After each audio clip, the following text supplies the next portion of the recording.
9주차 식품 영양과 맞춤 식이요법에 대한 학습을 하도록 하겠습니다. 음식 섭취 중요성과 인체 반응에 대한 이해를 살펴보도록 하겠습니다. 먼저 식이요법에 대한 기초, 그리고 영양학의 기초, 이것을 기초로 해서 건강증진 식이요법에 대해서 살펴보고, 구체적으로 식품의 음과 양의 기운에 대해서 살펴보며 식품의 사기 오미와 이것을 바탕으로 하는 약품식품에 대한 약선식품에 대한 공부를 해보도록 하겠습니다. 이러한 것들을 기초로 해서 맞춤형 식단표를 작성하는 방법에 대해서 공부를 해보도록 하겠습니다. 이제 식이요법의 기초, 그리고 식이요법이란 어떤 것인지 정의를 살펴보도록 하겠습니다. 식이요법은 질병 예방과 건강 증진의 목적에 따라서 음식이나 식사를 적절히 활용하는 방법을 말합니다. 올바른 식생활 방법이라든가 그리고 개인의 건강 상태나 병이 있고 없음에 따라서 달라지는 식이요법에 대해서 살펴보고, 그러나 이러한 각기 다른 식이요법이라고 할지라도 근본적인 원인은 같습니다.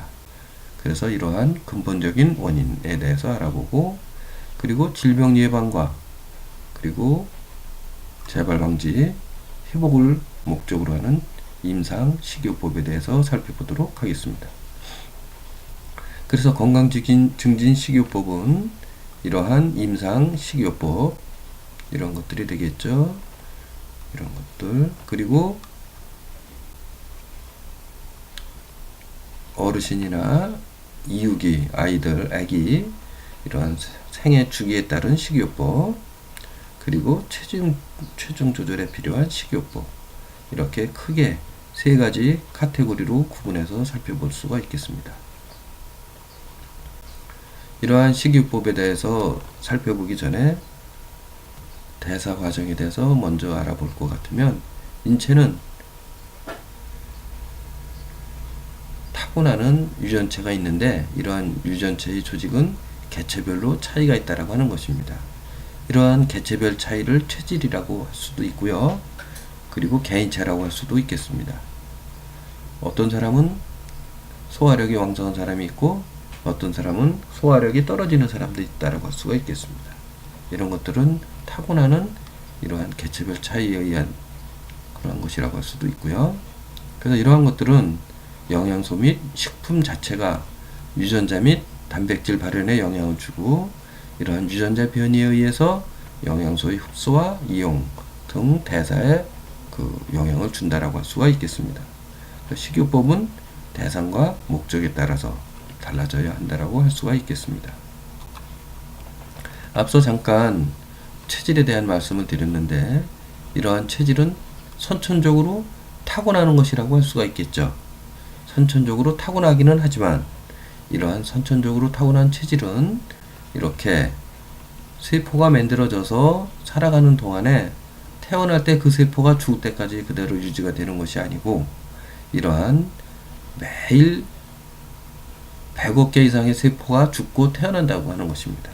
이러한 변화에 의해서 체질은 바뀔 수 있다라고 하는 것이죠.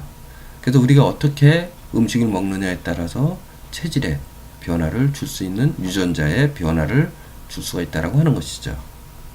그래서 이 체질 관리에 필요한 이러한 것도 굉장히 중요한 요소가 되겠는데, 이 체질은 어떤 체질은 조금만 먹어도 살이 찌는 체질이 있고, 이것은 소화시키고 흡수하는 능력이 좋은 그런 체질이 되겠죠. 어떤 체질은 아무리 먹어도 살이 안 찌는 이런 체질이 또 있는 것을 알 수가 있습니다. 이런 것들이 바로 소화 흡수하는 그리고 인체에서 활용하는 기능에 대한 개인차가 있기 때문이고, 이러한 개인차는 바로 체질이라고 하는 것이고, 이러한 체질은 이렇게 음식에 따라서 타고난 체질이기는 하지만 변할 수가 있다라고 하는 것입니다. 이제 식이요법의 필요성에 대해서 살펴보도록 하겠습니다. 질병 예방에 대해서 살펴봅니다. 만성질환이란 오랜 기간을 통해 발병해가지고 계속 재발되는 그런 질환을 의미하는데, 여기에서 기간은 3개월 정도를 의미한다라고 할 수가 있겠습니다.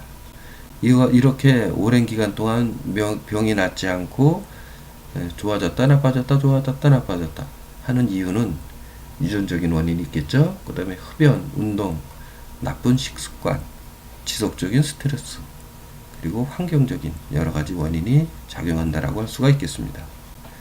그래서 이러한 만성질환을 관리하기 위한 5대 건강생활 습관을 살펴보면 금연, 운동, 균형 잡힌 식사, 절주, 건강한 몸무게를 유지하는 것, 이런 것들이 되겠는데, 여기에서 우리 식이요법과 관련되는 것은 바로 균형 잡힌 식사가 되겠습니다.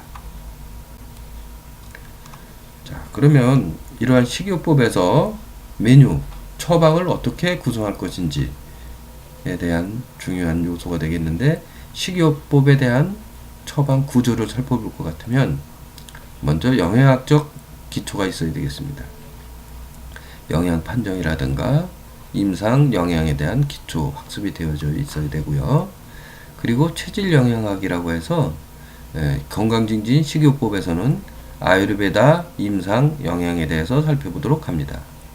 그리고 약선학, 이 약선학은 한방 임상 영양이 되겠습니다. 그래서 질병에 따라서 어떤 음식을 어떻게 먹어야 되는지에 대한 공부, 선택해서 먹어야 되는 이러한 메뉴를 결정하는 것에 대한 것이 되겠습니다. 이러한 세 가지 요소를 기초로 해서 식이요법을 우리가 행하도록 하고 식이 처방을 구성하도록 하는 것입니다. 이제 영양학에 대한 기초를 살펴보도록 하겠습니다.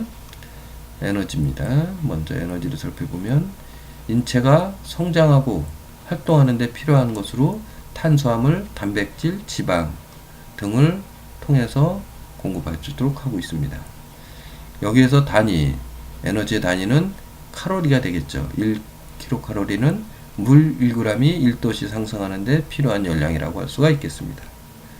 그래서 여기에서 기초대사량이라고 하는 개념에 대해서 살펴보면 활동하지 않는 상태에서 신체 기능을 유지하는 데 필요한 대사량이 되겠습니다.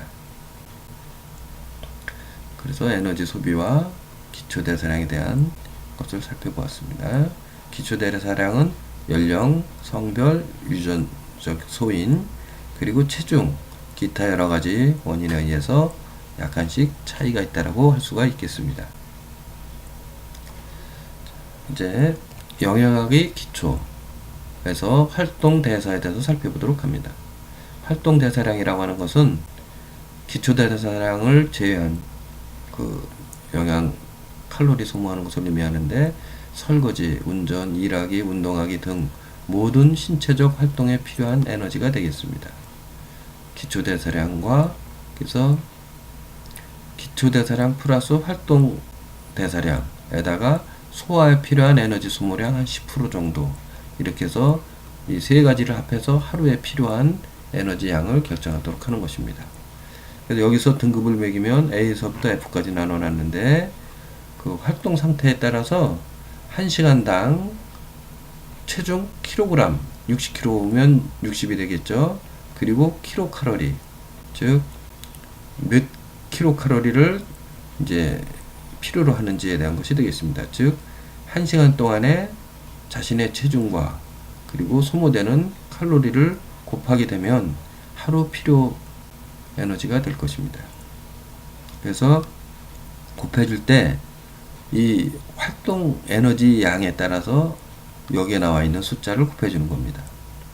그래서 하루 종일 휴식하고 있는 상태라고 할 것 같으면 0.5, 아주 가벼운 활동을 하게 되면 0.59, 가벼운 활동은 0.79, 그리고 아주 심한 활동, 심한 운동으로 예를 들면 수영, 농구, 배구, 달리기, 이런 것들은 2.4를 곱해줘야 된다고 하는 것입니다. 1시간 동안에 그 소모되는 열량을 계산하는 방법입니다. 자, 그래서 에너지량을 계산하는 것은 일 총 에너지량을 계산할 때 아까 잠깐 말씀드린 것처럼 기초대사량, 즉 수면에 의한 공제대사, 그리고 활동에 필요한 에너지 소모량, 그리고 식품을 이용한 소화하는데 흡수하는 데